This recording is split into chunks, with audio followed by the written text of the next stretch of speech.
Happy Sunday, everybody. Sports guy Chris here checking in again. We had an eventful day in the world of college basketball yesterday. Just about everybody in the land was in action. We had games throughout the top 25, of course, and several bubble teams were in action as well. There was a lot of movement at the back end of the brackets, as you might expect. And I'm here to give you a quick rundown and a bubble update after yesterday's games of how the back end of the bracket is shaping up. As always, there's plenty to cover, so let's jump right into it. I have my cup of coffee. I'm ready to go. So let's take a look at it, guys. The last four buys, the last four teams in that don't have to worry about the play-in game after yesterday's action, as of this morning, would be the Providence College Friars. Congratulations to them. They picked up another big win yesterday over Marquette at home in a game where they just absolutely blew out the Golden Eagles. The game was even a little bit wider than what the final 12-point margin would suggest. So Marcus Howard had 38 points, but they were all tough. It was one of those games where he had to labor for every bucket, every free throw, and he didn't get much help around him. So Providence now, that is 4 victories over teams ranked in the top 25 in their last 6 games. The other 2 were another victory at Georgetown, which qualified as a quad 5 win, and a narrow loss at Xavier. So you look at what the Friars have done in their last 6, and nobody has done anything better, actually, with 4 victories over teams ranked in the top 25 and 5 quad 1 wins. PC is now cruising along. They're 7-8 in quad 1 games this year, and it's, I think, made up enough for the couple of bad losses they had at the beginning of the year in their non-conference. So Providence is up out of that last 4 in territory after the big victory yesterday to continue cruising along. They are joined by Xavier, who still has some pretty good metrics. They lost at home to Villanova yesterday, missing out on a golden opportunity, but I would still have them, again, in that last 4 bye territory. So they are joined as well. Oklahoma, the Sooners ended up getting pounded, actually, yesterday at Oklahoma State, who is, not doing particularly well in Big 12 league play, but rivalry game there, and they went to Stillwater and got blown out, 83-66. So that loss dropped Oklahoma down a couple of spots. They had been floating around, the end of the 9 seed line. That drops them back to an 11 into that last 4 bye territory. But the Sooners are getting a big boost from their strength of schedule, which is at number 17 right now. With the net being around 50, they're an interesting case. But I believe the strength of schedule gives them enough of a boost to keep them where they're at right there. And then the last team with the would have a bye as of right now would be Richmond. The Spiders dropped one at home to St. Bonaventure yesterday. The Bonnies are still in the mix in the A10, but their metrics are just way, way too far back to give them a shot in at large. But, Richmond, again, missed an opportunity to kind of keep coasting along. That dropped them down a seed line as well from a 10 to a little bit more precarious there. They're currently in the last spot for last 4 byes. So, and then, of course, that brings us to the last 4 in. Cincinnati and Wichita State continue to stay in that category. Either one was in action yesterday. However, they are playing each other today in what is going to be a huge game in the American Athletic. And as you can see, a game that's going to have some pretty big bubble implications. The winner of this game will, receive a little bit of a boost. The loser won't necessarily drop out, but let's just say you want to be on the winning side of this one today with both of these teams sitting where they're at right now. It should be a good one and one of the big bubble games for today. So they are joined by Indiana. The Hoosiers continue to kind of skate the thin line between in and out. There's still a lot to like about Indiana. 7-8 Big Ten play. They're going to need to get a couple more wins, but they have a big 20-point blowout of Florida State in the non-conference. That's still helping them out pretty good. Florida State continues to win. They would be a 2 seed right now. So it's one of the better victories in the non-conference for one of these bubble teams, and that's really helping Indiana a lot at the moment. NC State would be the final team in at the moment.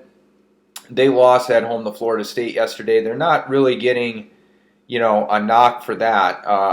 They got a big victory earlier in the week, the blowout of Duke at home. So, for the Wolfpack, it was an opportunity to pick up another marquee win at home and really could have solidified, I think, their resume, bumped them up a seed line or two. But for now, it's the Wolfpack and Hoosiers as the last two in. And then, of course, that brings me to the first four out. The first two teams out would be Utah State at 22-7 overall and Mississippi State in that order. The Bulldogs were in. They suffered a tough defeat yesterday, a 12-point loss at Texas A&M. A game where you really had to get a win, especially compared to what some of the other bubble teams were able to do. So that one drops the Bulldogs to just outside of the field. 8-6, 17-10 overall, 8-6 in the SEC. Metrics are, both around 50 or the low 50s. So the Bulldogs have work to do, and that loss yesterday certainly did not help them at all. You gotta, at this point in the season, even on the road, you have to take care of the teams that you're supposed to beat. Texas A&M was one of them, and they couldn't get it done. So they are joined in the first four out by the UCLA Bruins. Yes, I was high on UCLA yesterday. I thought they might go into Colorado and stay hot and get the win, and they did just that. That's 5 straight victories for the Bruins, and they have now won 7 out of 8 overall in the Pac-12. That actually gives them a sweep of Colorado, a 12-point victory at Arizona, as well as a victory over USC in conference play, and a couple other noteworthy ones. They struggled. They had a period in their non-conference where they struggled, but what they've been able to do now in conference play, especially as of late, has the Bruins in the first four out territory. The metrics still don't like them that much. I believe there's 72 in the net, but the victories are piling up, impressive victories, and they are now 10-5 in league play, which ties them for first in the conference, with Colorado being one of those teams who they've swept. So, I think you have to start taking a look at UCLA, and you have to kind of not put the metrics aside, but you need to take a little bit closer look at how good they've been playing as of late. That victory yesterday gets them into that first four out conversation, in my opinion, and a big part of it, of course, is they're tied for first in the Pac-12. And, really honestly, when you start looking within league play, they may have the most impressive resume within the conference of any other Pac-12 team. Non-conference, not so much. They struggled, but within league play, the Bruins have really come on. So, interesting case there. The victory, though, is enough to get them in first four out territory. And then we have Purdue.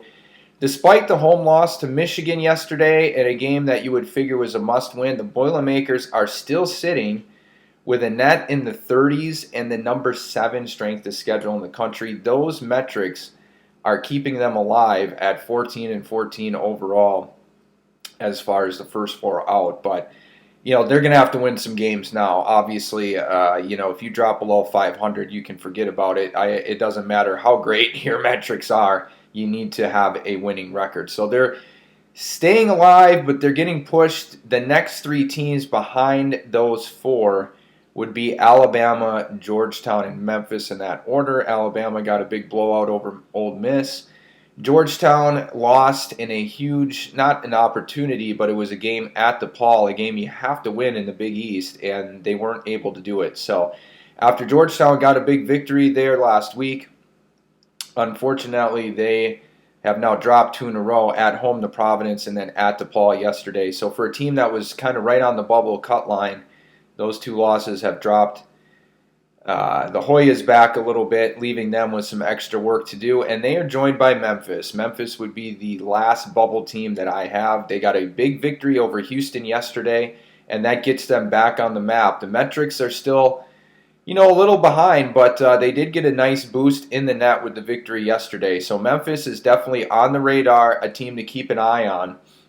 At 19-8 now, overall, they have one of the better records here for these back-end bubble teams. So keep an eye on the Tigers. Big victory for them yesterday. The big winners of Saturday's bubble sweepstakes, Providence College Friars, the Memphis Tigers were the big winners. And of course today, Keep an eye out. Cincinnati, Wichita State. That's a big one with bubble implications.